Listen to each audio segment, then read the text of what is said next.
Welcome to another Sheet Fools video. We are going on with more and more automations to spread absolute chaos in your spreadsheets. We've added a Christmas mode, a dark mode, rainbow columns. We've added a highlighter, random row, and we're opened a sheet after 5 p.m. It's asking us still working. Well, now we want to open a sheet and say in the morning, a really nice message, good morning, any message you want.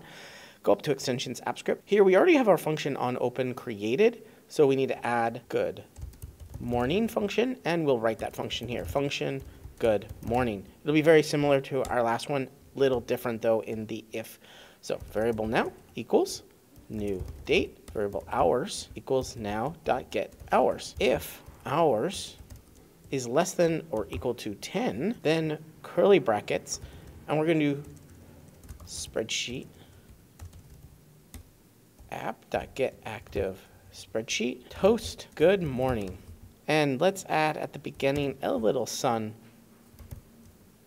with glasses. Maybe even at the end a coffee or tea. There you go. Save this, and we're going to close our app script. You can get all of these automations over at bettersheets.co/sheetfools to copy and paste. And now let's refresh, and we get a little message, nice, good morning. Isn't that lovely? Stick around for more videos. We got more coming up, like a random header color when open, font size increases, pretty weird stuff. So later on, we'll have some text manipulation. Enjoy these Sheet Fools videos all day today, April 1st.